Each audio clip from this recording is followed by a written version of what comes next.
Impulsos do Coração, de Mônica de Castro, romance ditado pelo espírito Leonel, parte 1, sinopse. Augusto adora animais e não gosta quando Jaime, seu pai, leva-o à força para caçar bichos na floresta.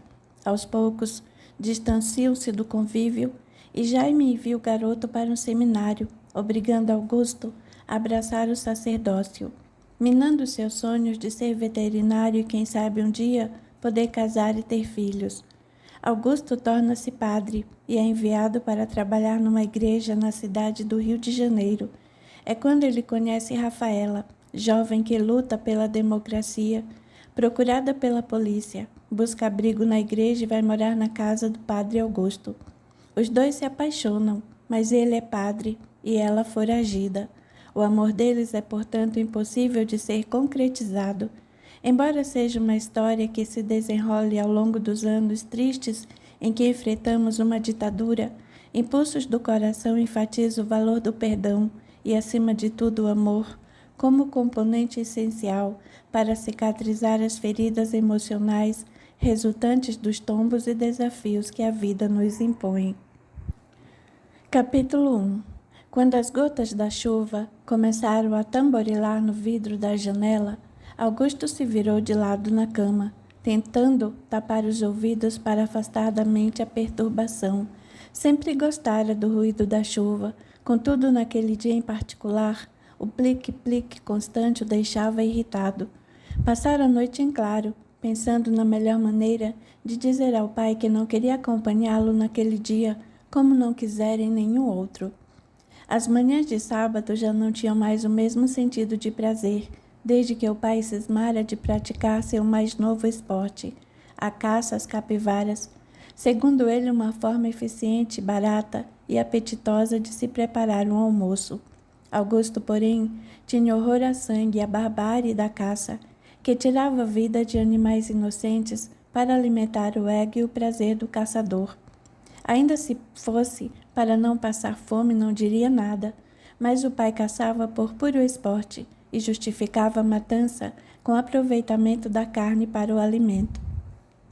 Com o travesseiro sobre a cabeça, Augusto aguardava a entrada do pai, vestido em sua usual calça jeans desbotada e calçando botas de borracha próprias para caçar.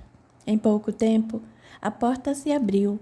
O som do atrito que as botas do pai produziam lhe causou um arrepio na pele. Augusto detestava o barulho de borracha molhada. Fazia-o lembrar-se da morte. — Bom dia, filho. Cumprimentou Jaime, já segurando a mão à espingarda. O café está pronto.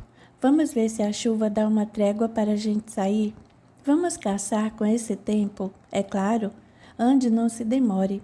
De má vontade, Augusto espreguiçou-se e levantou-se da cama, fitando as árvores pela janela. A água escorria das folhas em abundância. Um pequeno pardal se encolhia debaixo de um galho mais grosso para proteger as penas encharcadas. Vê-lo causou imenso mal-estar em Augusto, pois sabia que o animalzinho, embora não fosse a presa avisada pelo pai, era motivo de diversão na prática do tiro ao alvo. Augusto virou o rosto para o outro lado, lutando para conter a revolta e as lágrimas. Odiava o que o pai fazia aos animais, contudo não tinha coragem de protestar. Um dia vou-me embora daqui, pensou alto, e nunca mais vou machucar nenhum animal, eu juro. O que está dizendo? Era a voz de Jaime, que, sem que Augusto percebesse, entrara no quarto para ver por que ele se demorava tanto. Nada, hesitou o menino com medo da reprimenda. Nada não. Ouvi claramente você dizer que queria ir embora daqui para não machucar os animais. Augusto se encolheu enquanto o pai prosseguia. É isso que acha que fazemos, que machucamos os animais? Eu não quis dizer isso. Quis sim. Foi exatamente o que disse. Onde já se viu um homem com pena de bicho? Por acaso estou criando um frouxo? Augusto abaixou os olhos, sem ousar responder ou encarar o pai, que agora elevava a voz em um tom acima do normal. A quase gritaria atraiu a atenção da mulher, que logo estava ao lado deles. — O que está acontecendo aqui? Indagou ela preocupada. — É esse menino, Laura. Sabe o que ele disse? Ela meneou a cabeça E ele retrucou com ironia, que tem peninha dos pobres animaizinhos indefesos, onde já se viu. Laura encarou o filho com um misto de compaixão e censura. Era um menino lindo, pele alva e macia, cabelos negros e lisos, uma irresistível covinha no queixo. Augusto ainda é muito novo, justificou ela, daqui a pouco ele muda. Tenho minhas dúvidas. Eu, na idade dele, já tinha matado até onça. Deixe de ser exagerado. É verdade, Laura, eu juro. Meu irmão e eu matamos uma onça imensa em nossa viagem a Bocaina. Uma sussuarana danada de grande. Deixe de contar vantagem, homem. Sussuarana corre até de cachorro. Ele também apontou para o filho. Esse menino tem medo até de mosquito. Eu não tenho medo, arriscou Augusto, encorajado pela presença da mãe. Só tenho pena. Quem tem pena fica depenado, revidou Jaime, não sabe disso? E agora deixe de besteira, ou não vamos conseguir caçar nada. Ainda não tomei meu café, protestou ele. E nem vai tomar, é o castigo pela sua frescura. Foram de caminhonete até o ponto por onde entravam na floresta, o estômago de Augusto roncando de fome e revolta. Debaixo da chuva, ajeitou a espingarda sobre o ombro, saiu seguindo o pai, pisando na lama, encharcando o chapéu de couro de boiadeiro. Os dois caminharam pela floresta durante um bom tempo. Augusto atrás de Jaime, com uma raiva crescente e muda. Odiava a caça, mas ainda a si mesmo, por sua covardia, e não conseguia dizer ao pai que não iria mais matar. Depois de alguns quilômetros mata dentro, a chuva emainou. Uma nesga muito tímida de sol se aventurou por detrás das nuvens cinzas, lembrando Augusto o pelo de um animal tingido de sangue. Desviando o rosto do céu, fitou o pai, que havia estacado subitamente, a espingarda em punho, apontando para um ponto específico na floresta, onde o estalido havia acabado de atrair sua atenção. Os estalos continuaram mais próximos. Algumas plantas e galhos mais baixos foram sacudidos por um animal invisível. Instintivamente, Augusto se aproximou de Jaime. A movimentação era muito grande para uma capivara, e a lembrança da sussuarana que o pai afirmara ter matado encheu Augusto de terror. E se uma onça estivesse à espreita? Pai, sussurrou ele. O que é? Psiu, fez Jaime levando o dedo aos lábios. Encolhido atrás dele, Augusto seguia aterrorizado. Queria fugir, mas não se atrevia, ciente do que o perigo os rondava. O ruído foi se tornando mais próximo e uma espécie de rosnado indistinto partiu do meio dos arbustos. É uma onça? Indagou ele o mais baixo que seus lábios trêmulos e apavorados permitiam. Jaime não respondeu a princípio. Mantinha a espingarda fixa no alvo invisível. De repente, os estalidos se intensificaram. Toda a selva pareceu se mover junto com as patas do bicho. Augusto imaginou um galope felídeo, já visualizando a onça saltando em cima deles, quando um estampido ensurdecedor ecoou pela mata. Um ganido terrível atravessou a floresta. Caules e folhas se vergaram e partiu na direção oposta a eles. O animal estava fugindo. O que é isso, pai? Tornou ele lutando contra o terror. Um lobo, disse Jaime finalmente, disparando em desabalada perseguição. Correndo logo atrás, Augusto ofegava de medo e indignação. Pela primeira vez um lobo aparecia por aquelas bandas e o pai queria matá-lo. Não parecia justo. Correram por um bom tempo, mesmo quando o barulho do animal foi sufocado pelos ruídos da floresta. As pegadas impressas na terra molhada e no capim amassado deixaram um rastro fácil de ser seguido. Jaime demonstrou toda a sua tenacidade ao se embrenhar na selva atrás do bicho. Deixe-o ir, pediu Augusto. Ele não serve para comer. Sua pele dará um bom troféu e depois eu nunca cacei um lobo. Mas, pai... Silêncio, Augusto. Agora não é hora para frescuras. Augusto se calou, seguindo o pai com lágrimas de raiva nos olhos, que ele conseguia ocultar entre o suor do rosto e os pingos esporádicos que desciam das árvores. Iam seguindo as pegadas do animal, cada vez mais se embrenhando na mata escura, até que alcançaram uma pequenina clareira. O mais silenciosamente possível, pararam e buscaram abrigo atrás de uma pedra. De onde estava, o animal se fez visível. Parecia um lobo, mas era um lobo-guará. Augusto reconheceu a espécie pelas ilustrações que vira numa enciclopédia na biblioteca da escola. Lindo, a pelagem avermelhada encobrindo boa parte de seu corpo. Solitário, o lobo-guará olhava ao redor, visivelmente cansado e consciente da ameaça de morte. Farejou o ar, mas não conseguiu detectar seu caçador, posicionado contra o vento, fora de sua percepção. Ainda desconfiado, abaixou a cabeça para beber água de uma imensa poça que se formara com a chuva. Não é um lobo, esclareceu Augusto, na esperança de assim salvar o animal da mira do pai. É um lobo-guará. Tanto faz, murmurou Jaime.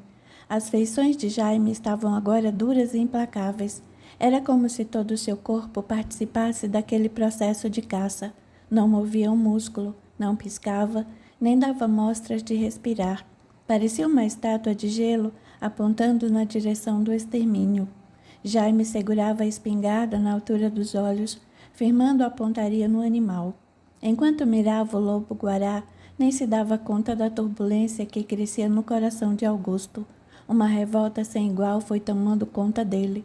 A compaixão avolumou as lágrimas que agora sobressaíam ao suor e às gotículas de chuva. Porque o pai tinha que matar. Que fascínio era aquele que o fazia sentir prazer ante a visão do sangue e da morte. O animal parecia agora despreocupado, aparentemente confiante em sua segurança. Não percebia o caçador à espreita, nem o menino que chorava de pena pela sua morte próxima. Em seu íntimo, Augusto vivia um dilema. Queria impedir a matança, mas morria de medo do pai. Seu pensamento o acusava de covarde. Seu coração lutava para impor a justiça e o equilíbrio na natureza. Não era certo nem justo matar os animais em seu habitat natural, indefesos e livres, onde deveriam se sentir seguros. E o pai não era índio, não precisava caçá-los para sobreviver, fazia-o por esporte e prazer. Preso em seus próprios temores, Augusto não sabia o que fazer. Pelo canto do olho, viu quando a língua do pai umedeceu-lhe os lábios ávidos e percebeu o dedo indicador pressionando o gatilho. Ora Jaime oprimia com mais força, ora relaxava, antegozando a vitória sobre o magnífico animal. Queria prolongar ao máximo aquele momento de glória, a excitação que o poder sobre a vida e a morte do lobo-guará lhe causava na alma. Augusto agora não tirava os olhos do pai, acompanhando em silenciosa agonia o vai-vem do dedo de Jaime no gatilho. A cada pressão que ele fazia, o menino engolia em seco. Fechava os olhos à espera do estampido e do grito de agonia do animal. Não entendia por que o pai não atirava, embora soubesse que ele jamais desistiria. Aquele momento pareceu-lhe uma eternidade cruel. Ficar ali à espera da morte sangrenta do lobo-guará era algo que ia muito além de coragem e covardia. Era uma questão de princípios, de acreditar no que era certo e resistir a toda forma de atitude abaixo de um mínimo de moral. Jaime decidiu que já era hora de atirar. A alma preenchia com o gozo da conquista. Pressionou com mais força o gatilho, movendo em sua direção para liberar a bala mortal e cúmplice. Foi uma ação estudada, meticulosamente elaborada e aguardada. O desfecho, contudo, seria rápido e preciso. Não daria ao lobo-guará a menor chance de fugir nem de sobreviver. No exato instante em que Jaime disparou a arma, Augusto se atirou sobre ele, derrubando-o ao chão. O tiro desviado tomou outra direção, passando longe do lobo-guará. Tomado de surpresa, Jaime deu um safanão em Augusto e se levantou apressado, ainda a tempo de ver o animal sumir por entre as árvores, penetrando na floresta cerrada com a rapidez de uma lebre. Fez pontaria e atirou novamente, mas a bala passou longe de sua presa. Mais que depressa, recarregou a arma e tornou a atirar, atingindo o grosso tronco de uma árvore. Em vão, o lobo-guará havia escapado, embrenhando-se numa parte da floresta em que Jaime sabia não deveria segui-lo. Por que diabos fez isso? Perguntou ele irado, puxando o filho para cima pela gola da capa de chuva. Augusto não respondeu, certo de que o pai já sabia a resposta, e começou a chorar. Maricas, desdenhou ele. Meu filho de 12 anos é um maricas. Não sou, protestou com raiva. Eu só não queria que você matasse o lobo-guará. Ah, não queria, não é? É amiguinho dos bichos? Igualzinho as menininhas da escola que vivem colecionando joaninhas? Não gosto de matar os animais. Soluçou. É maldade. Por que você não entende isso? Fez-me perder a presa por nada. Tornou em tom de desespero. Por que tem peninha de bicho? Queria ver se ele nos atacasse. Ele não nos atacou. Só queria viver. Por que você não pode respeitar os animais? Por que você não me respeita? É isso, Augusto? Acha que não respeito você? Ele não disse nada. Pois que filho covarde merece respeito? Respeito é para homens, não para maricas. Já disse que não sou, gritou. E se fosse também merecia respeito. A bofetada veio rápida e certeira. Augusto levou a mão à face avermelhada, sentindo as lágrimas transbordarem abundantes. Só o que você sabe é chorar, menosprezou Jaime. Nem parece meu filho. Teria sido melhor se tivéssemos uma menina, ao invés de um maricas medroso feito você. Ao menos ela não precisaria de desculpas por agir feito mulher. Augusta engoliu o choro, enquanto Jaime lhe virava as costas, tomando o caminho de volta. O menino seguiu em silêncio, encolhendo-se sob a capa, para se proteger da chuva que voltara a cair.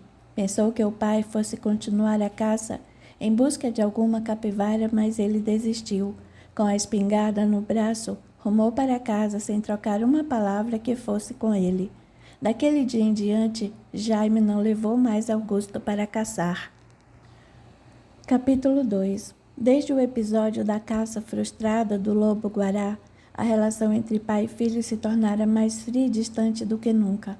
Todos os sábados, Jaume se levantava cedo, ajeitava a espingarda no ombro, saía e voltava trazendo uma ou duas capivaras que Laura preparava para o almoço ou jantar. Se antes já era difícil para Augusto alimentar-se de carne, agora então se tornara insuportável. A carne lhe provocava náuseas. Não conseguia evitar uma careta de nojo sempre que o aroma do assado lhe subia às narinas. Mesmo assim comia, lutando com o próprio estômago, para não devolver a comida em cima da mesa. Com muito esforço, conseguia engolir um pouco do assado, o suficiente para satisfazer os pais. Não raras eram as vezes em que corria para o banheiro e vomitava. Naquele dia não foi diferente. Ao término da refeição, uma onda de calafrios percorreu-lhe a pele. O suor escorreu-lhe da testa. Imediatamente, Augusto levantou-se e correu para o banheiro, antes que os pais percebessem o que se passava. Trancado e sozinho, vomitou. Durante algum tempo, permaneceu lá dentro, lavando a boca, escovando os dentes, esperando que o odor característico se dissipasse. Em poucos instantes, ouviu batidas na porta. Augusto, meu filho, está tudo bem? Era Laura.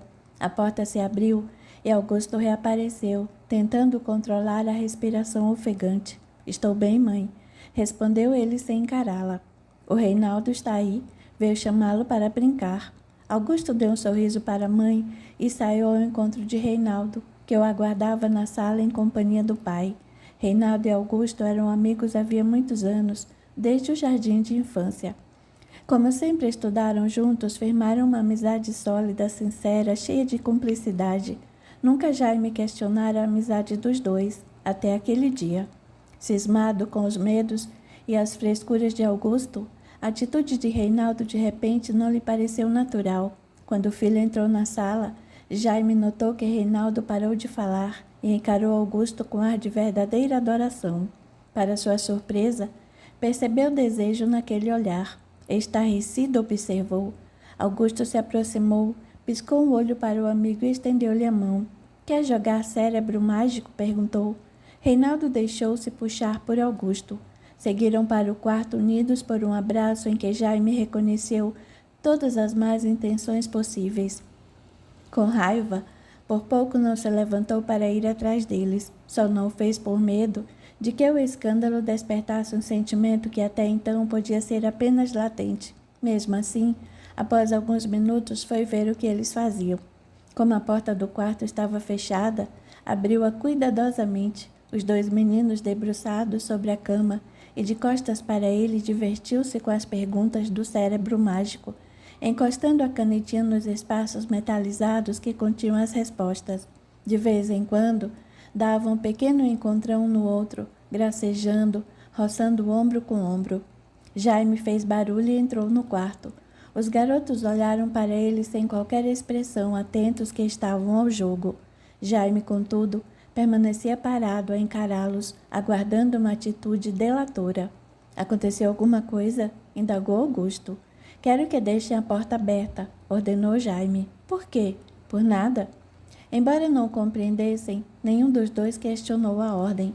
Continuaram a brincadeira sem prestar mais atenção a Jaime, que ainda ficou alguns minutos parado à porta. Certificando-se de que os dois realmente só brincavam, saiu. O dia seguinte era domingo. Como de costume, a família seguiu para a missa logo cedo. Sendo Laura religiosa como era, procurava conduzir o filho para a religião. Augusto não opunha resistência e até encontrava paz na igreja, mas não era dedicado nem se interessava muito pela liturgia. Jaime, por sua vez, não era um homem religioso nem de fé. Cumpria um dever social de comparecer à missa, acompanhando a esposa e o filho. Não era seu costume prestar atenção à ladainha do padre, muito menos ao comportamento de Augusto na igreja. Cochilava sempre e levava inúmeras cotoveladas de Laura para que se mantivesse acordado.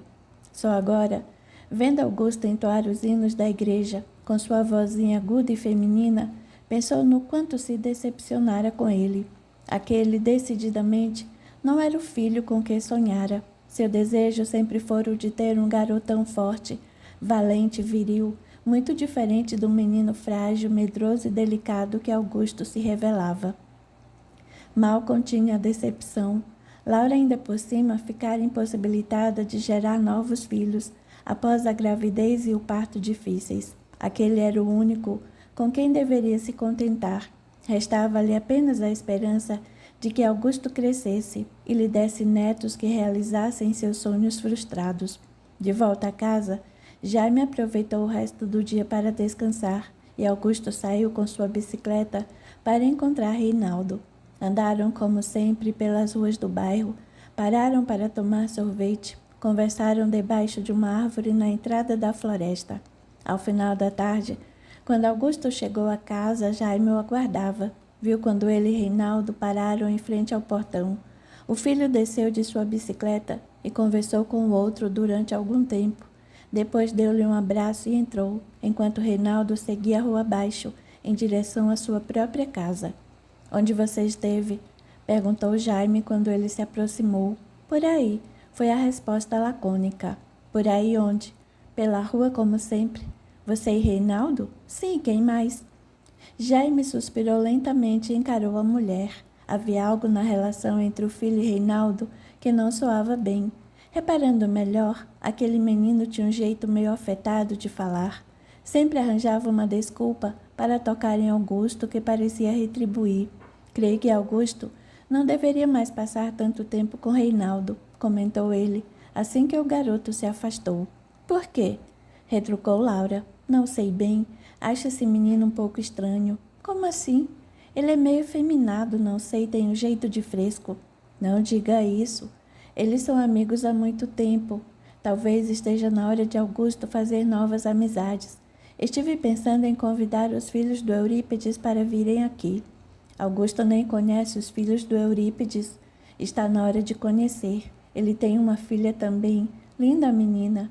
Deixe disso, Jaime. Augusto ainda é muito criança para essas coisas. Não quero criado feito um maricas. Tudo isso por causa da caça, não é? Você não perdoa por não gostar de caçar. Caça é esporte de homem. Augusto é só um menino. Você tem que admitir que ele é muito delicado para um menino. Nem de futebol ele gosta. E se ele for daqueles que se viram para o outro lado? Você está exagerando.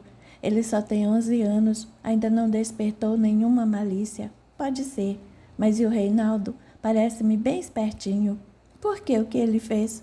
Não notou a forma como ele olha para o nosso filho? E como sempre dá um jeito de esbarrar nele? Nunca reparei em nada disso. Pois então preste atenção. Não sei se Augusto se dá ou não conta disso, mas não me agrada que o outro garoto fique se roçando no nosso filho. Nem fica bem. Será? Estou muito desconfiado. E se Reinaldo tentar alguma coisa com Augusto? E o que é pior, se Augusto gostar? Deus me livre. Não diga uma coisa dessas. Precisamos separar os dois enquanto ainda é tempo. Se Reinaldo fizer algo que não deve com Augusto, ele nunca mais será o mesmo. Augusto entrou em seguida de banho tomado e penteado. Na mesma hora, Jaime silenciou. Não queria despertar no filho uma tendência latente que ele ainda teria tempo de sufocar. Vamos jantar? Chamou Laura, tentando dissipar a seriedade do ambiente. Sem de nada desconfiar, Augusto tomou seu lugar à mesa. De vez em quando percebia os olhos do pai sobre ele, mas não sabia a que atribuir tamanha insistência. Talvez estivesse sondando para levá-lo de volta a caçar. Um frio percorreu-lhe a espinha e procurou não encarar o pai. Serviu-se de arroz, feijão e legumes. Já ia começar a comer quando a mãe, por ordem do pai, colocou um pedaço de carne de capivara em seu prato. Ele fez uma careta de nojo e olhou para ela, mas foi a voz do pai que lhe soou imperativa. Você precisa de proteína, coma. Mesmo contra a vontade, obedeceu. Fechou os olhos e tratou de engolir os nacos de carne o mais rápido que pôde. Em seguida, encheu-se de limonada para tirar aquele gosto horrível de sangue da boca. Mesmo com a carne cozida, era inevitável que ele sentisse o cheiro e o sabor do sangue. Conseguiu terminar o jantar sem passar mal, ao menos sob esse aspecto. Jaime deu-se por satisfeito. Capítulo 3. O medo de que o filho se tornasse homossexual acabou virando uma obsessão para Jaime, e que via em Reinaldo uma ameaça à masculinidade de Augusto. O menino vivia solto demais, não tinha limites nem ninguém que lhe dissesse o que deveria ou não fazer. A mãe trabalhava o dia todo e ele fazia o que queria. Com isso era natural que conhecesse muitos garotos mais velhos, mais experientes e maliciosos, que talvez o tivessem iniciado no sexo pervertido. O mesmo não podia de jeito nenhum se repetir com Augusto. Tantos eram os receios que Jaime pensava numa maneira de pôr um fim naquela amizade. Não podia ter uma conversa franca com Augusto para não alertá-lo de suas tendências. Nem de longe passava pela cabeça de Jaime que a preferência sexual não decorre de imposição, mas de uma escolha da alma, sempre em busca de experiências que ajudem a crescer. Esquecia-se de um ingrediente essencial em todo e qualquer tipo de relação humana, o respeito. Fazia isso não por maldade, mas por ignorância. Jaime queria o melhor para seu filho, e o melhor em sua concepção era refrear uma tendência que ele julgava perniciosa ainda em seu nascedouro. Naquele fim de tarde, Jaime deixou o trabalho nos Correios e foi para casa pensativo. Como a agência em que trabalhava não era longe, seguiu a pé como de costume. Enquanto subia a rua, um relâmpago fulgurou no céu à sua frente, e a trovoada que se seguiu fez estremecerem os ossos. Nuvens pesadas haviam se formado sobre a cidade inteira, sem que ele nem se desse conta. De repente, uma tempestade de raios despencou por toda parte. Jaime estugou o passo, temendo ser atingido e fulminado. Logo a chuva desabou em pingos grossos. Jaime disparou pela calçada, pisando nas poças e encharcando os pés. Quando chegou à casa, estava esbaforido e ensopado, não só por causa da chuva, mas do suor que lhe escorria pelo rosto, fruto do pânico causado pelos clarões dos relâmpagos que caíam ao seu redor. Jaime bateu à porta ofegante, e Laura correu para ele, as mãos postas em súplica. Graças a Deus que você chegou, desabafou ela, estava morrendo de preocupação. Está um horror lá fora, dá até medo. E Augusto está em casa? Lá no quarto com Reinaldo. A notícia da presença do menino incomodou muito. Rapidamente Jaime tomou um banho bem quente e foi ver o que os garotos faziam. Encostado à porta do quarto, não viu nada. Tudo parecia muito quieto e silencioso. Já vislumbrando os meninos em atitude pervertida, não pensou duas vezes. Girou a maçaneta com pressa e empurrou a porta, que se chocou com estrondo na parede lateral. O susto foi tão grande que os meninos deram um salto para o alto.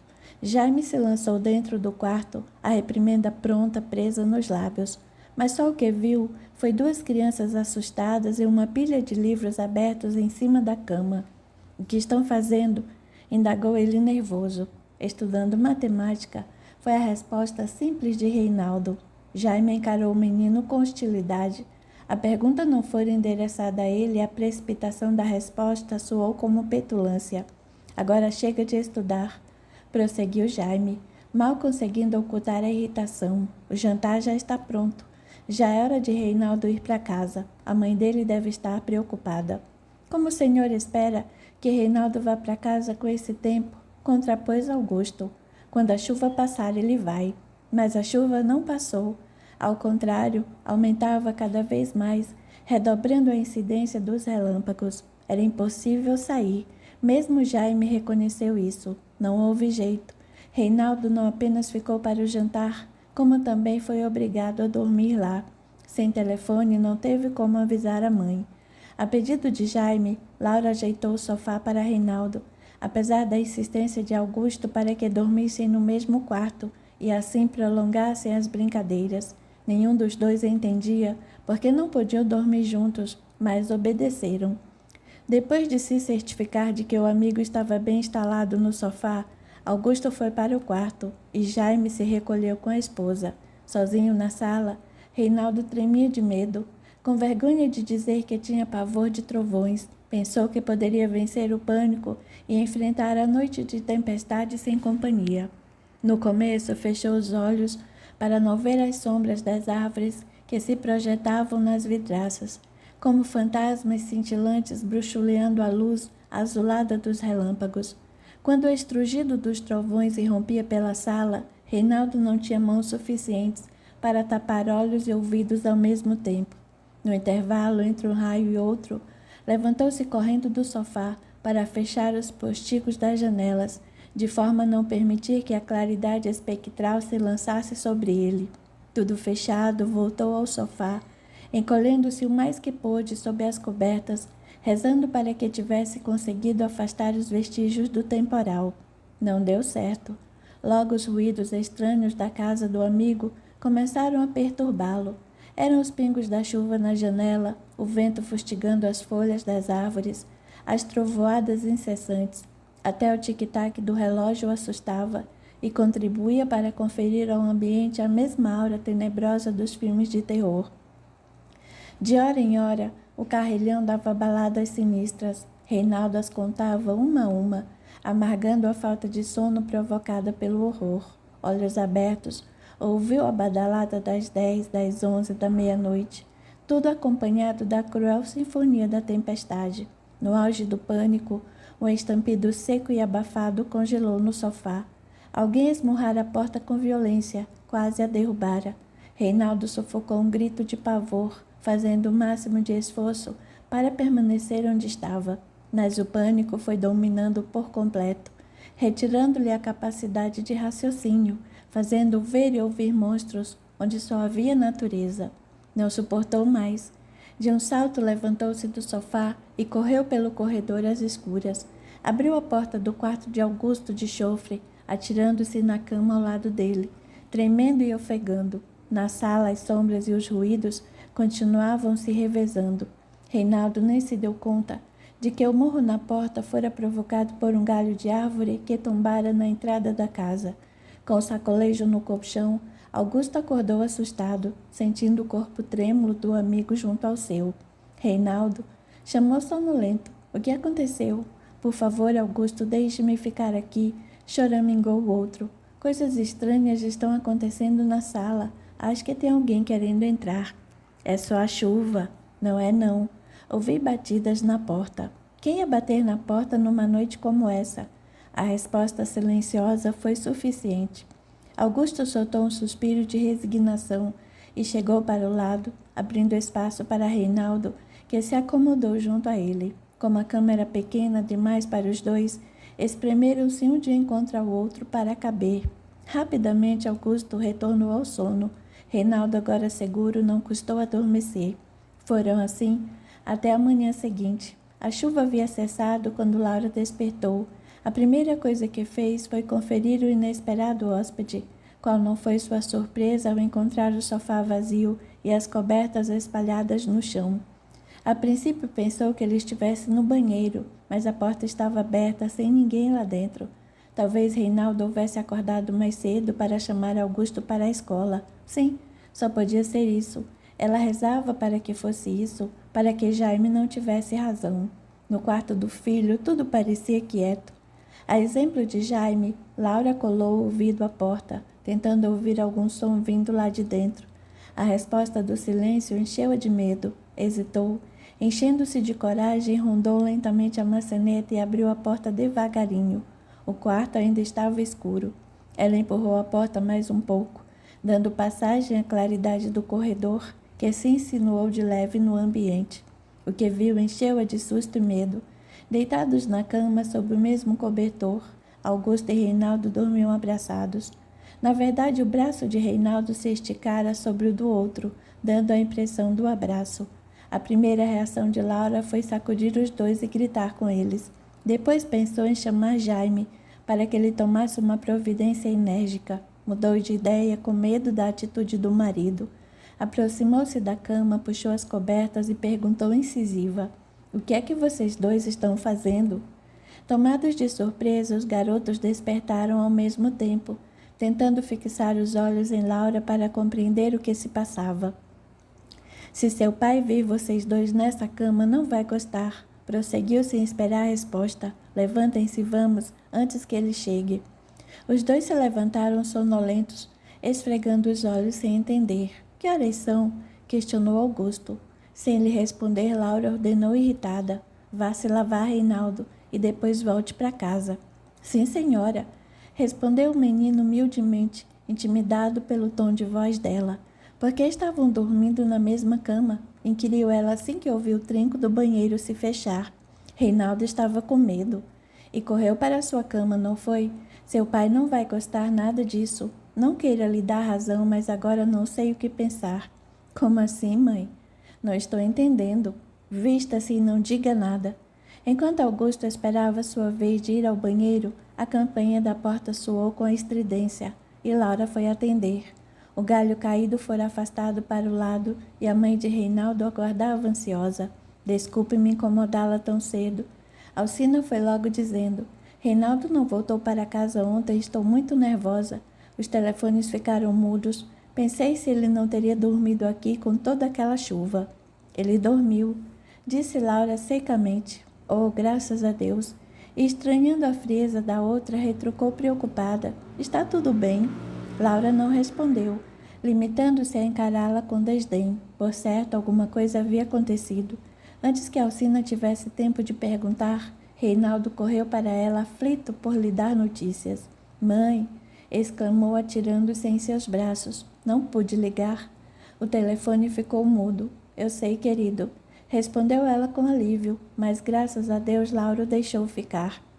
Alcina olhou para a outra com um misto de gratidão e dúvida. Sem ousar encará-la, Laura tornou secamente: "Foi bom mesmo você vir buscá-lo. Já era hora de ele ir." O ar zangado de Laura acendeu uma luzinha de preocupação e Alcina retrucou aflita: "Aconteceu alguma coisa? Ele a desrespeitou, foi mal criado?" "Não exatamente, mas o que ele fez não está direito." "O que você fez, meu filho?"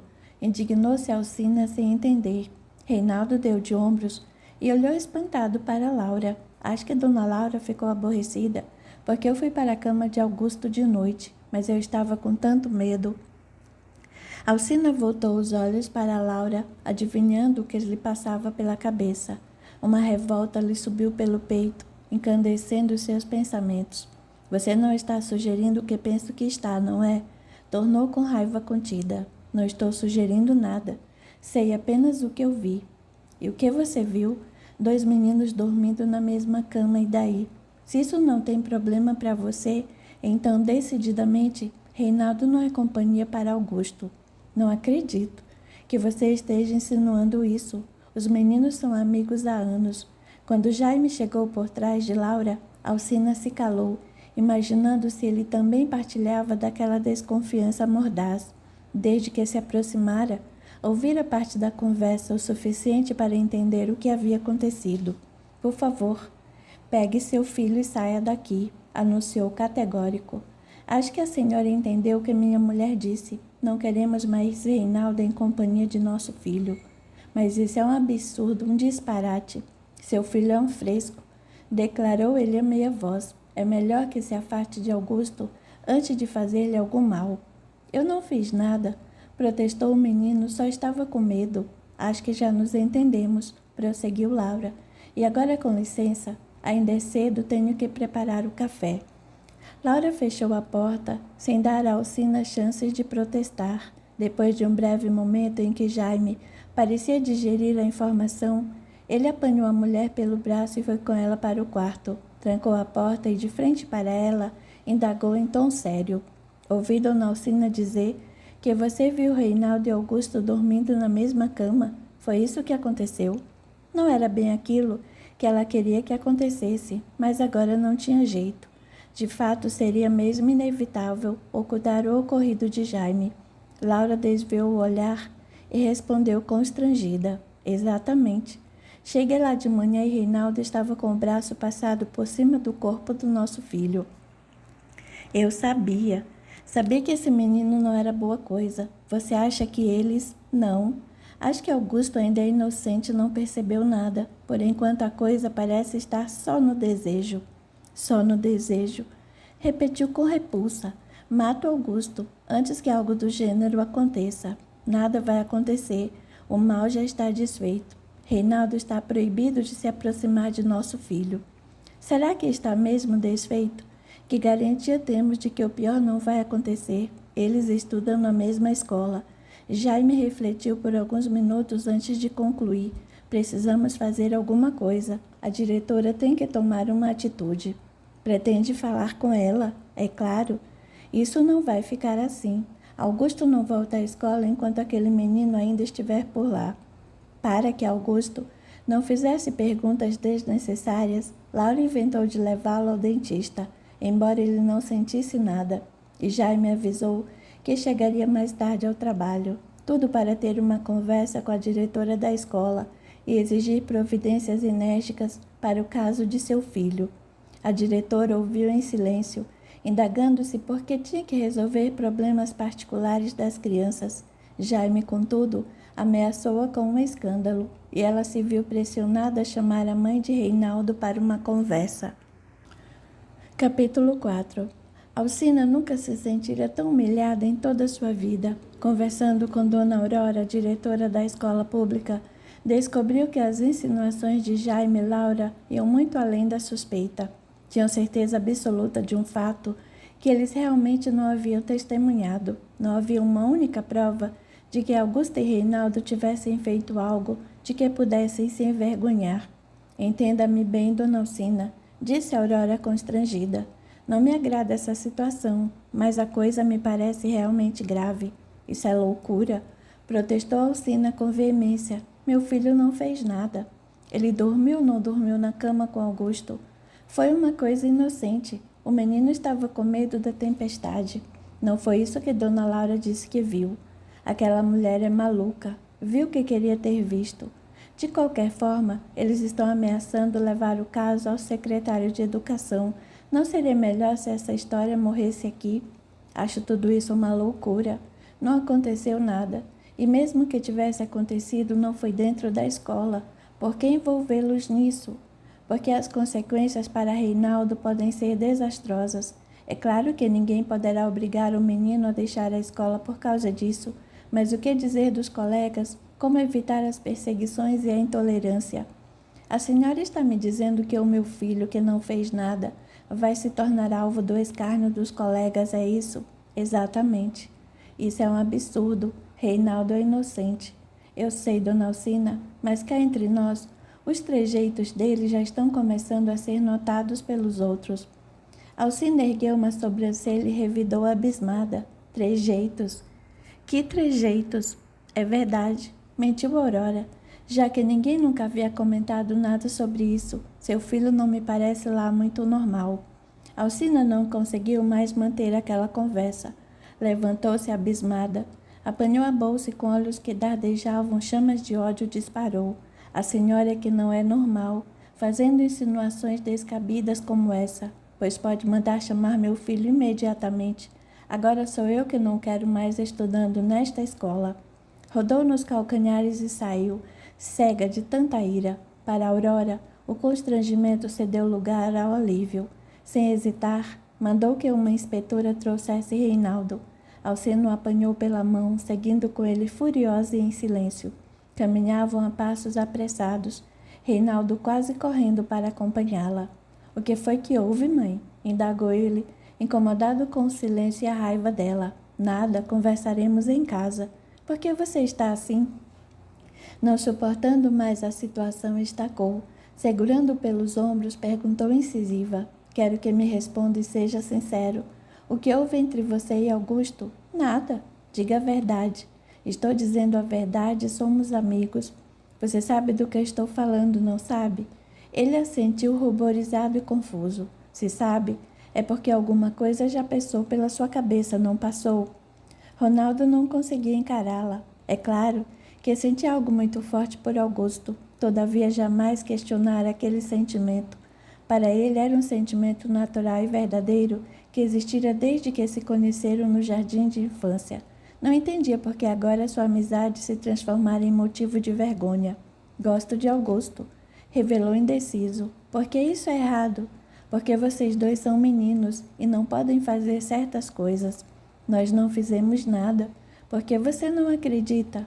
Eu acredito, afirmou ela abraçando-o com ternura. Mas os pais dele não, e querem destruir a nossa vida por causa disso.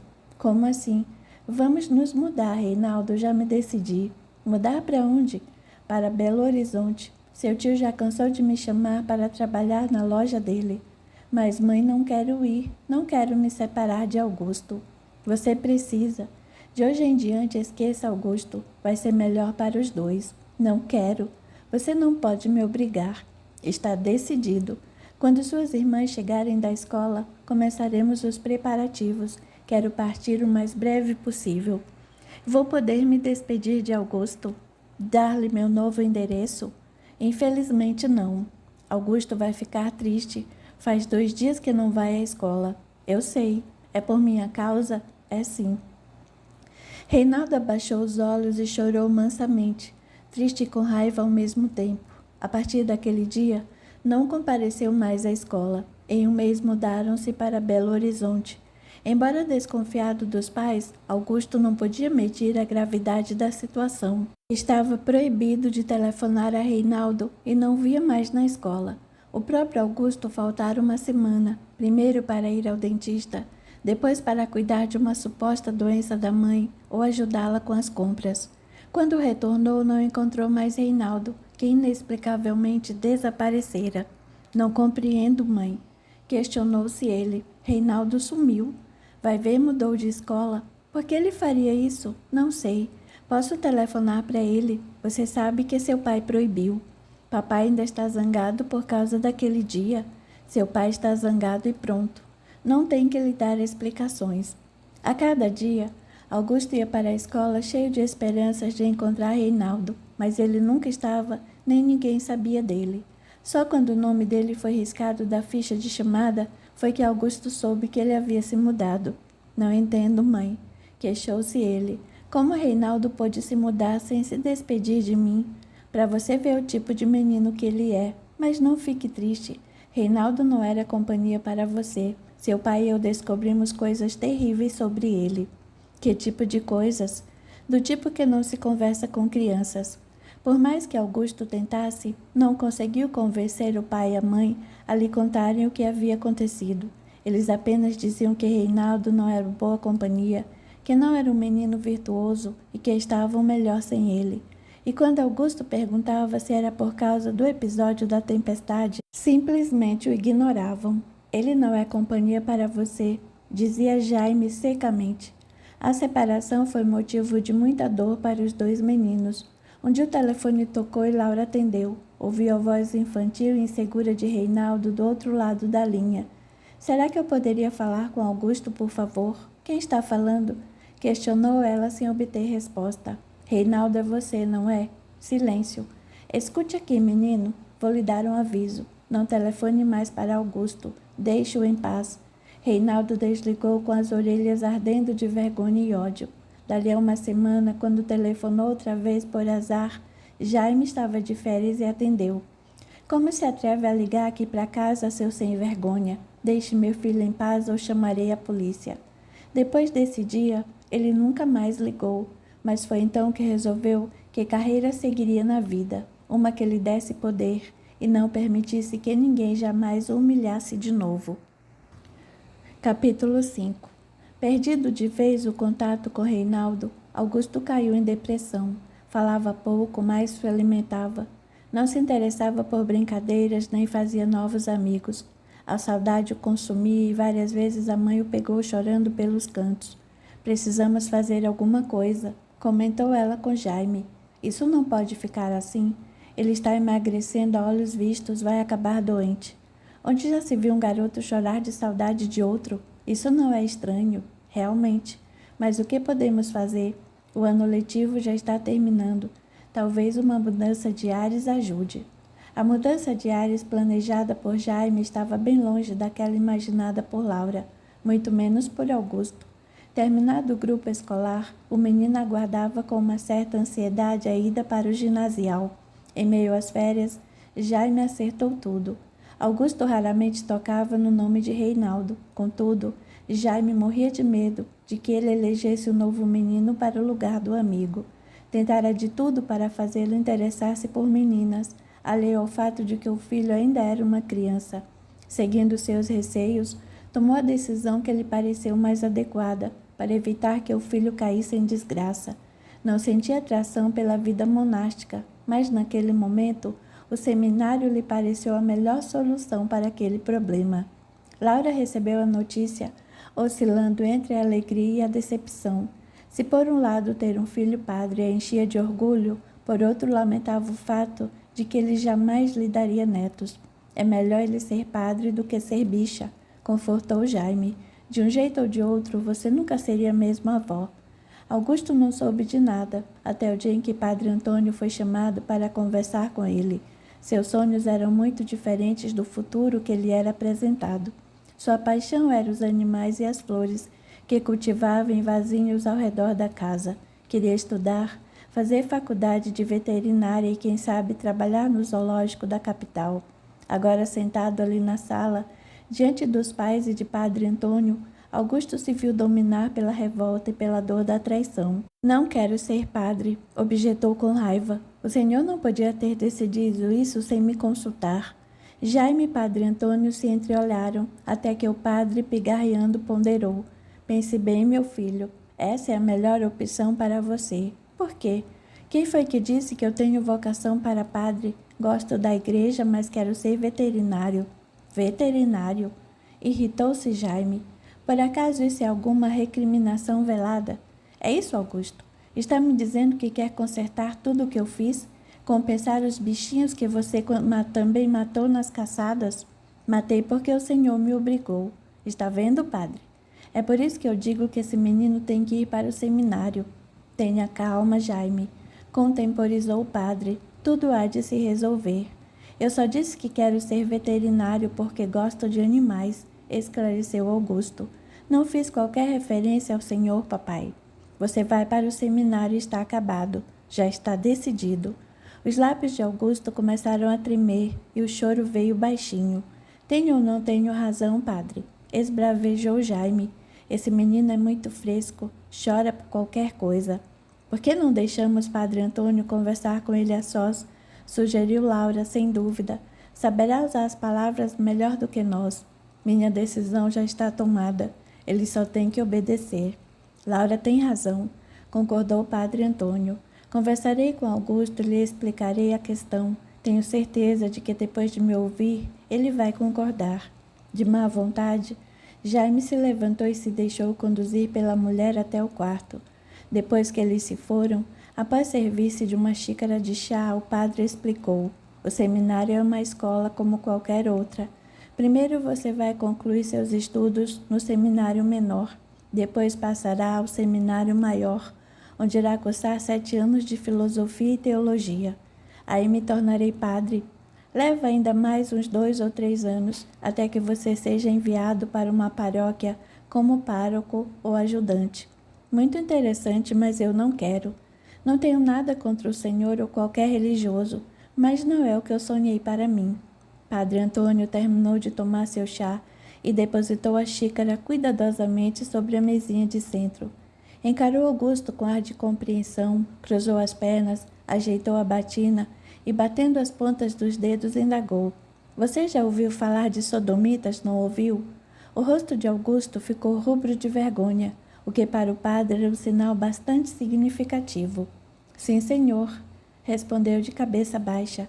Os habitantes de Sodoma que eram dados a perversões sexuais com outros homens. Muito bem. Vejo que não esqueceu as lições do catecismo. Não, senhor. Você sabe que todo sodomita é pecador, não sabe? Ele assentiu. O que acha disso? Eu? Surpreendeu-se, levantando os olhos e fixando-os no padre. Não sei. Nunca pensei a respeito. Você gostaria de ser um? Não, de jeito nenhum. O que você faria se fosse, ou se ao menos tivesse essa tendência? Augusto não tinha a menor ideia do porquê daquela conversa, mas começou a sentir uma inquietação estranha, um sentimento de culpa tomando conta dele. Não estou entendendo, balbuciou confuso. Você diria que é melhor a vida monástica do que o pecado da sodomia? Sim, falou hesitante, acho que sim. Então concorda comigo que antes de ser dominado por essa tendência, seria preferível ir para o seminário e se ordenar padre? Sim. Você sabe que Deus destruiu Sodoma com fogo e enxofre por causa dessas perversidades sexuais, não sabe? Sim, senhor. Muito bem, Augusto. Sabendo de tudo isso, se você notasse certas tendências sodomitas em si mesmo, o que faria? Como assim? Surpreendeu-se. Preferiria viver em pecado, distante da virtude da igreja, envergonhando seu pai e sua família, ou aceitaria a sugestão de ir para o seminário e, consagrando a vida a Deus, dominar esse vício? Em outras palavras, quer salvar sua alma ou ser um pecador? Não estou entendendo, padre. O Senhor está me deixando confuso. Por que está me fazendo todas essas perguntas? Porque você, meu filho, embora não saiba, carrega forte tendência a se transformar no sodomita, e o que o seu pai está fazendo, mandando para o seminário, é tentar salvar sua alma desse pecado mortal. Augusto quase caiu para trás com o choque. Não sabia de onde o pai ou o padre haviam tirado aquela ideia absurda, e tratou de protestar. Com todo o respeito, padre, isso é uma infâmia. Jamais me relacionei ou pensei em me relacionar com outro menino. Será que não? E aquele menino Reinaldo? O que tem ele? Será que você e ele nunca fizeram nada? É claro que não. Não dormiram juntos na mesma cama?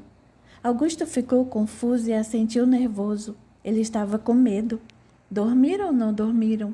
Insistiu Padre Antônio. Dormimos, mas não foi do jeito como o senhor está insinuando. Ele não apertou o corpo contra o seu? Ele parou para pensar um instante, as faces ardendo de tanto rubor. Sim, mas... E não é verdade que sua mãe, ao entrar no quarto, encontrou os dois abraçados? Mas foi sem querer. O braço dele caiu sobre mim enquanto dormíamos. Diga-me, Augusto, mas pense bem antes de responder. Você não sentiu prazer com o contato do corpo do seu amigo? Não. Exasperou-se ele, que nunca havia pensado naquela possibilidade. Pense bem, não minta, porque mentir é outro pecado, e você não quer mais comprometer a sua alma, quer? Eu? Não sei. Augusto estava tão confuso que não sabia mais o que pensar, nem sabia bem o que sentira naquela noite. A companhia de Reinaldo lhe dava imenso prazer, mas se o prazer provinha da proximidade de seu corpo ou de sua alma, não saberia dizer. Nem sequer conhecia o prazer sexual, nunca antes tivera nenhum tipo de relação com ninguém. Como afirmar que fora dominado pelo desejo, se não sabia o que o desejo era? Padre Antônio notou a confusão do menino e sorriu intimamente, certo de que havia desvendado seu maior segredo. É claro que ele não sabia ainda, mas tudo indicava que ele seria homossexual. Deu um tempo para que Augusto refletisse bem sobre tudo aquilo, e quando falou, tinha nas palavras a certeza da vitória. Qualquer um que faça o que você fez, que sinta o que você sentiu, é um sodomita em potencial, embora ainda não saiba ou não tenha tido a oportunidade ou a coragem de se mostrar. Mas não se iluda, Augusto. Com o tempo, esse mal que está aí dentro vai surgir, e longe da igreja você não vai conseguir dominá-lo. Ele é que vai dominar você, conduzindo pela senda do pecado, que leva direto ao fogo de Satanás. Agora lhe pergunto, é isso que você quer? Augusto estava chorando. Ouvindo o padre falar, parecia óbvio que ele era uma bicha, como seu pai já dissera tantas e tantas vezes. Agora compreendia tudo. Nunca pensara no prazer que sentia na companhia de Reinaldo, como algo pecaminoso, mas os argumentos de Padre Antônio eram irrefutáveis. Tudo indicava que ele, mesmo sem saber, ia deslizando pelo caminho da perdição e do pecado, mas não queria. Queria ser livre, não pecador. Queria que sua amizade por Reinaldo fosse algo lindo e puro, mas agora percebia que se deixara cegar por uma ilusão. Não, decididamente não queria ser um pecador. Com os olhos brilhantes de tantas lágrimas, Augusto encarou o padre e respondeu com voz trêmula: não, pois então você não tem saída. O seminário é a única alternativa possível.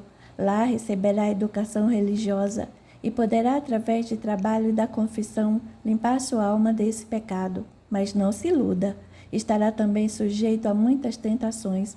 Rodeado de meninos, terá inúmeras chances de se desvirtuar. Apele para o seu confessor, a fim de dominar suas tendências e não se desviar do caminho da virtude. Farei como o Senhor manda, padre. Perdoe-me, perdoe-me. Augusto atirou-se de joelho aos pés do religioso, suplicando em prantos. Eu não queria. Não sabia que estava ofendendo a Deus, mas eu juro que vou me modificar e me tornar um servo do Senhor. A vitória sobre o mal havia sido consumada, segundo a concepção de Padre Antônio. Ele ajudou Augusto a se levantar, mandou que lavasse o rosto e chamou seus pais de volta. Eu não lhes disse? Perguntou em jubilo Padre Antônio. Não se preocupem, ele agora está salvo. Jaime e Laura não cabiam em si de contentamento, certos de que haviam conseguido trazer Augusto de volta ao caminho da virtude. Tudo acertado, no início do ano letivo, Augusto partiu para Mariana, rumo a uma nova vida de dedicação e sacrifício, onde pretendia de uma vez por todas sufocar o mal que crescia dentro dele. Capítulo 6. Muitos anos se passaram até que Augusto conseguisse realizar parte de seu sonho. E embora a capital da República estivesse agora localizada em Brasília, o Rio de Janeiro ainda era seu destino tão desejado. Fazia algum tempo que conseguira a transferência, e agora sentado no solitário banco do confessionário, aguardava impaciente o término da confissão de um adolescente de 15 anos, muito preocupada em relatar suas peripécias sentimentais com a namorada de escola. Por sorte, o rapaz era o último daquele dia, pois os amigos o aguardavam com um almoço de comemoração especial pela passagem do seu 30º aniversário. Na verdade, Augusto não via muitos motivos para comemorar. O país assolado na ditadura, o desaparecimento de professores, jornalistas e historiadores faziam qualquer tipo de celebração parecer um desrespeito. Mas, enfim, como dissera seu amigo Cláudio, aquela época negra não podia ser tão sombria a ponto de apagar os sonhos e estipar a alegria do coração do ser humano, que foi feito para a felicidade. Indignado com as perseguições e as torturas, Augusto acabou juntando-se a outros padres contrários ao novo regime para instituírem uma organização chamada Esperança, cujo símbolo era o próprio inseto verde voando no círculo branco da paz. Sua finalidade era defender a democracia, a liberdade e a vida, não com palavras de protesto, mas com gestos velados que puseram a salvo várias pessoas perseguidas pelos militares. Homem de poucas palavras, desenvolveram no seminário uma coragem segura e tenaz, além do prazer de ajudar por ajudar. Quando a igreja a princípio apoiou o golpe militar, sentiu-se traído e mostrou-se disposto a abrir a boca para protestar, mas foi aconselhado por seus superiores a manter a neutralidade, pois nenhuma utilidade teria um padre desaparecido ou morto. Mais tarde, quando a tortura, a violência e o assassínio se tornaram práticas comuns nas cadeias, muitos membros da igreja, inclusive os mais exponenciais, iniciaram um movimento contrário à repressão. Envolvendo-se com militares dissidentes opostos ao regime, Augusto Cláudio e outros padres iniciaram um movimento de proteção aos perseguidos políticos, ajudando-os a fugir ou a se esconder. Durante todos aqueles anos, Augusto jamais se relacionara sexualmente com ninguém. Se não podia ser homem, mulher também não deveria ser, era o que lhe dizia seu confessor. No seminário, passava o tempo entregue a orações e penitências, com medo de cair em tentação e se envolver com algum dos meninos que sofriam vigilância cerrada. De tanto rezar, jejuar, se penitenciar, Augusto acreditava que Deus o ouvira e o atendera. Jamais, em todo aquele extenso período de aprendizado, se deixara impressionar por nenhum de seus colegas. Não sentia desejo nem pensava nos rapazes. Nem sequer gostava quando tocavam. Nada. Simplesmente apagara de seu corpo os indesejáveis efeitos do impulso sexual. Conseguira finalmente se purificar e se tornar um padre devoto e casto. A família permanecera em Uberlândia. Os pais agora estavam idosos, e por mais que Augusto fizesse, não conseguira trazê-los para mais perto. Com a distância, o relacionamento entre eles, que já era frio, tornara-se quase estranho. Poucas eram as vezes em que se viu, embora se correspondessem regularmente. Augusto terminou de ouvir a confissão do rapaz, deu-lhe a absolvição e esperou até que ele saísse. Já ia se levantando, quando a cortina que encobriu o lado do penitente se moveu mais uma vez. Uma moça entrou, ajoelhou-se por uns instantes, pareceu que chorava. Augusto relaxou o corpo no banco e procurou centrar a atenção na pessoa ajoelhada do outro lado da grade. Apesar do silêncio, soluços contidos e ofegantes preencheram o vazio, revelando seu estado de patente exaustão. Augusto esperou para ver se ela conseguia vencer o cansaço.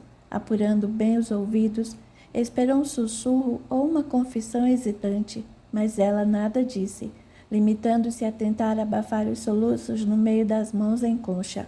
"O que traz aqui, minha filha?" arriscou ele, não querendo pressioná-la. Depois de longo e trêmulo soluço, carregado de pranto velado, a moça levantou os olhos para ele. De onde estava, Augusto não conseguia vislumbrar-lhes bem as feições, mas notou que ela é extremamente jovem. "Não vim aqui me confessar", anunciou ela após breves segundos. "Estou apenas tentando me esconder." "De quem ou de quê?" Com um sorriso irônico, ela acrescentou: "O senhor não pode fazer nada por mim, se é no que está pensando." Não posso, mas posso mostrar a você o caminho da salvação", cortou ela com desdém. "Eu ia dizer do seu coração, para que, olhando dentro de si mesma, você consiga chegar a ele através da reflexão e da autoconfiança." Fez-se novo silêncio, que durou apenas alguns segundos, até que ela retrucou: "Não compreendo bem suas palavras. Meu coração está partido, e olhar para dentro de mim mesma só vai me trazer revolta." "Não quer me contar o que aconteceu?" Ela hesitou, não sabia se devia ou não. Entrar ali para se refugiar da perseguição que ela e o namorado e alguns amigos haviam sofrido minutos antes. Espalhavam panfletos contra a ditadura pelas ruas quando a polícia apareceu, distribuindo socos, pontapés e golpes de cacetetes por todo lado. Foi uma correria geral. Rafaela conseguiu escapulir porque, assim que ouviu a patrulha se aproximando, dobrou a esquina e correu mais que pôde, entrando na primeira igreja que encontrou aberta. Foi então que viu um rapaz saindo do confessionário, ótimo lugar para se esconder e descansar. Podia dizer qualquer coisa àquele padre, ir embora sem levantar suspeitas. Carlos Augusto, seu namorado, lhe dissera que os padres estavam envolvidos com a revolução, levando a sentir medo de se abrir com aquele desconhecido. "Obrigada, padre, mas estou bem agora", anunciou ela. "O motivo que me trouxe aqui já não importa mais." "Não tem nada a dizer?" "Não, senhor." "Veio só para se esconder?" Rafaela maldisse a si mesma por haver revelado aquele pequeno detalhe. Se ele fosse esperto, facilmente deduziria o motivo de sua fuga. Mas havia na voz dele uma suavidade tão confortadora que lhe pareceu amistosa e sem armadilhas. "Esqueça o que eu disse, padre. Preciso ir embora. Carlos Augusto deve estar me procurando." Quem? Meu namorado. Por pouco Augusto não se arriscou a puxar conversa. Era muita coincidência que o namorado dela tivesse o mesmo nome que ele. Contudo, manteve-se em seu lugar e esperou. Rafaela queria ir embora, no entanto. Um estranho magnetismo a prendia ali. Não sabia se eram os olhos do padre, sua voz suave ou sua presença confortadora. Aos poucos, foi se sentindo segura e em paz, como se nada nem ninguém pudesse atingi-la ali ao lado dele. Vivemos tempos difíceis, comentou ele, acostumado aos jovens envolvidos com o movimento estudantil, e nem sempre concordamos com as coisas que nos são impostas, sorte que ainda podemos ter amigos. Difícil é reconhecer os inimigos, é verdade. Você tem muitos inimigos? Não sei, hesitou ela, estranhando imensamente aquela conversa com o padre. E o senhor? Pessoalmente não tenho nenhum, mas sempre aqueles que, como você mesma disse, não podemos reconhecer. É contra esses que é mais difícil lutar. O senhor é uma pessoa estranha, diz coisas que eu não imaginaria que um padre dissesse. Antes de ser padre, sou um homem comum. Ela já havia ficado muito tempo ali, e nenhum policial aparecera para procurá-la. Devia estar segura lá fora. Então, por que resistia tanto e ir embora? Precisava procurar Carlos Augusto e os outros. Olhe, padre, agradeço muito a atenção, mas agora tenho que ir. Como disse, meu namorado deve estar me procurando. Muito bem, gostei muito de conversar com você. Se precisar de mim, é só me procurar. Desculpe-me, mas não pretendo me confessar. Não é nada contra o senhor, mas é que não sou uma pessoa religiosa. Não precisa ser. Estou aqui para ouvir e tentar ajudar qualquer pessoa, independentemente da religião ou credo. Você nem precisa acreditar em Deus para vir conversar comigo. Sorrindo, ela acrescentou de bom humor. Sei, para o senhor me converter, não é? Isso não existe. Ninguém converte ninguém. São as pessoas que se deixam levar pelas palavras que os ouvidos querem ouvir. O senhor é realmente diferente de todo padre que eu conheci. Você disse que não é religiosa? Não sou, mas meus pais eram e sempre me levavam à igreja. E agora que você se tornou uma mulher, não precisa mais disso. Não preciso de ninguém que me diga o que devo ou não fazer. Sei resolver isso por mim mesma. Todo mundo pode lhe dizer o que fazer, mas você faz se quiser. Tudo bem, mas é muito chato ter alguém no seu pé, você não acha? Acho. Quanto a isso, não precisa se preocupar. Não costuma ficar no pé de ninguém. Rafaela riu novamente e arrematou. Bom, padre, obrigada pela conversa. Tchauzinho. Até quando Deus quiser. Rafaela abriu a cortina e olhou para a porta da igreja. Como não havia ninguém, animou-se a sair. Já estava com o pé para o lado de fora, quando voltou para dentro e indagou curiosa. Só para o caso de eu pensar em voltar um dia, por quem devo procurar? Padre Augusto. Venho sempre de manhã. À tarde leciono num colégio católico aqui perto, mas à noite estou de volta. Rafaela chegou a perder a voz. O padre tinha praticamente o mesmo nome de seu namorado. Era uma coincidência muito estranha. Ok, retrucou pensativa. Esse nome não vou esquecer. Quando a cortina parou de se mover, Augusto saiu do confessionário. Encontrou a igreja vazia, à exceção de 2 senhoras que oravam ajoelhadas no primeiro banco. Da moça nem sinal. Caminhou lentamente pelo corredor lateral em direção à sacristia, onde Cláudio e os amigos já deviam estar aguardando. Finalmente, exclamou Cláudio tão logo ele abriu a porta. Por pouco não começamos a comer sem o aniversariante. Uma lasanha de queijo fumegava na pequena mesa que ele usava para reuniões e um bolo de chocolate fora acomodado em sua escrivaninha. Os amigos se levantaram para cumprimentá-lo. Cláudio foi o último e estendeu-lhe uma pequena caixa coberta de furinhos. — O que é isso? Indagou Augusto, já imaginando o seu conteúdo. — Abre e veja por si mesmo, respondeu Cláudio de bom humor. Quando Augusto levantou a tampa, viu que tinha certeza que havia na caixa. Era um cão da raça Basset, ainda filhote, de orelhas compridas e pelo caramelo e branco. Augusto examinou o bichinho, certificando-se de que era macho. Fazia 2 meses que perdera sua cadela e andava muito triste. — Ele é lindo. Admirou-se Augusto, acariciando o animalzinho. — Obrigado. Não foi nada, amigo, você merece. Sentaram-se para comer a lasanha especialmente preparada por Neuma, sua empregada, que levou o cachorro e o acomodou na poltrona. A conversa, embora animada, logo terminou, porque Augusto não queria se atrasar para a primeira aula da tarde. Bem, disse ele, foi ótimo vocês terem vindo. Pena que já está na hora de ir. Depois das despedidas, Augusto seguiu com Cláudio para o colégio, onde ambos lecionavam. Nelma recolheu os pratos e levou tudo para a casa do padre, juntamente com o cãozinho. No caminho para a escola, Augusto contou ao amigo sobre a moça que adentrara o confessionário naquela manhã, motivo de seu atraso. Com certeza, é mais uma da Uni. Ela estava fugindo, provavelmente, da polícia. Soube de algum movimento próximo? Parece que houve uma confusão na rua, sim. Estudantes distribuindo panfletos. E? Não sei bem, mas acho que alguém foi morto. Ouvi dizer que um rapaz foi baleado. Minha Nossa Senhora, terá sido o namorado dela? Cláudio não respondeu, e Augusto prosseguiu. O rapaz tem o meu nome, imagine. Quem é o namorado dela? Chama-se Carlos Augusto. Coincidência, não? Muita. Mas será que foi ele o atingido?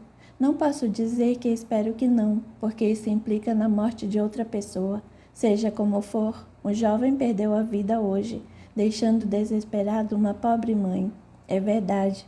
Mais tarde faremos uma oração por ele. O que você acha? Acho ótima ideia. Chegaram à escola quase no início das aulas. Augusto mal conseguiu se concentrar naquele dia. Não tirava a menina da cabeça e nem sequer sabia o seu nome. Rafaela se fora sem lhe dizer como se chamava. Por uma estranha razão, pegou-se desejando que ela voltasse. Queria ter notícias suas, saber o que realmente havia acontecido. Quem era ela de verdade? Achava um desperdício a morte daquelas criaturas que mal haviam começado a viver, e tudo fazia para ajudá-las. Queria muito ajudar a moça e seu namorado também.